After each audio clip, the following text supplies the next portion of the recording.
I'm John Gibson. Tonight we celebrate America's birth with a special holiday edition of Fox Magazine. As I mentioned earlier in the show, this is the 100th anniversary of flight. And no celebration of this historic event would be complete without a salute to flight attendants. They've served us peanuts, stowed our baggage, risked their lives for our safety, and now a new book, Come Fly With Us, traces the evolution of the airline hostess from in-flight caregiver to flying bombshell to expert lifesaver. Come fly with me, let's fly away. If you can use some exotic booze, there's a bar in far Bombay. Well, the root of the idea for Come Fly With Us was when I first flew from Los Angeles to San Francisco, and I got on the plane and the flight attendant kissed me. And she was with PSA, she was wearing a heart-shaped hat, and that stimulated my interest in flying. So Come Fly With Us really started on my first flight to the United States. I never got kissed by a flight attendant, but I just think it's a fascinating history. It's got the romance of flying and public perceptions about working women all over the world and fantastic fashions. It was broadly the best job.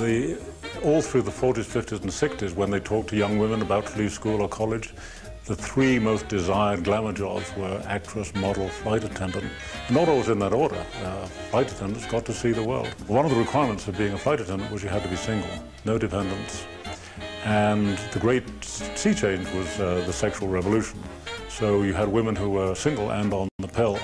And this altered the whole perception of female flight attendants. And also it altered, I think, the role of women in the air. They were used from that moment on, right through the 60s, as bait to lure male passengers. The whole stewardess thing started on April the 15th, 1930, with the original 8 United flight attendants, and here they are in their 1930 uniforms. At that time they had to be registered nurses because flights were bumpy, people got sick, and were desperately frightened.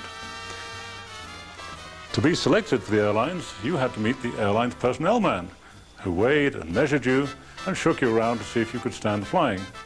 And it really helped to be in a swimsuit. I don't know why. Requirements for air hostesses were strict in the 1930s. They had to be single with no dependents, under 25 years old, a maximum of 5'5" and 115 pounds, and they also had to have 20/20 vision. Isabella is wearing one of the original 8 uniforms from the United Museum. The cape featured pockets which had to be deep enough to carry a wrench to secure the wicker chairs to the floor, and also timetables from the railroads to help stranded passengers get to the right train during the many forced landings.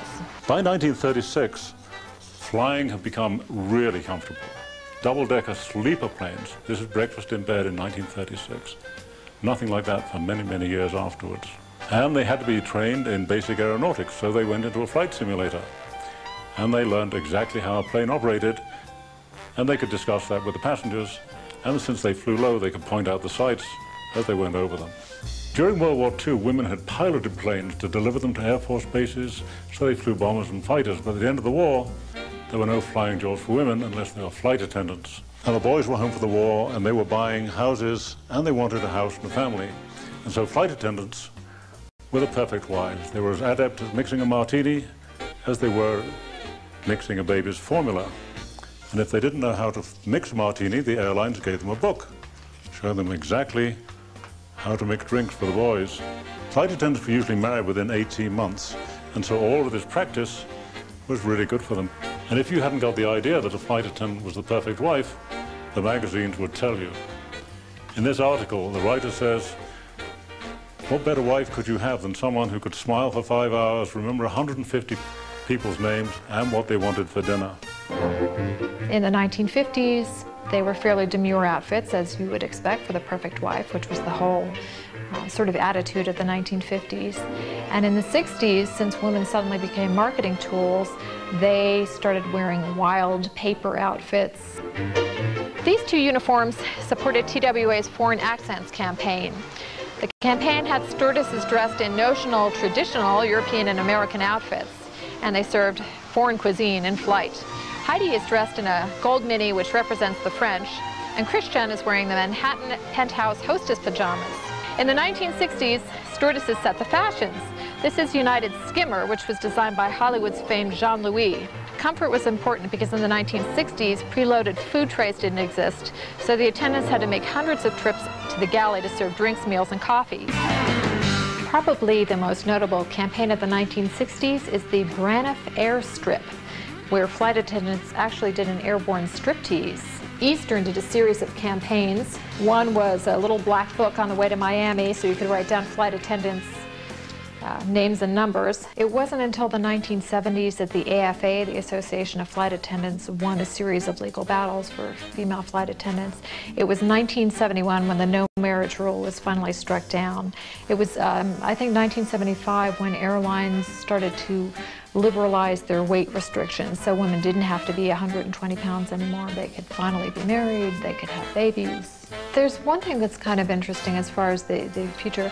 A lot of people who have read the book have told me, oh my gosh, things used to be so sexist, and it's just amazing to see, but of course, what goes around comes around again, I guess.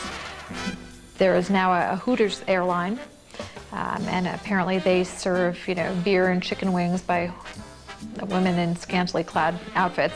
My frat boy brother would love this. And also there are clothing optional flights from Miami. There's sort of a party plane from Miami to Cancun, and they're clothing optional. So all sorts of crazy stuff going on in the air again.